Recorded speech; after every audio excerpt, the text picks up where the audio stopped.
Hello everyone, I'm Hui. Welcome to CAMystery. First, shoot your video with a tripod.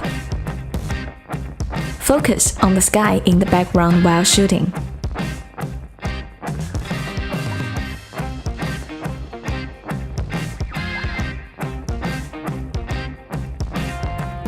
In KineMaster, create a new project and select 9 to 16.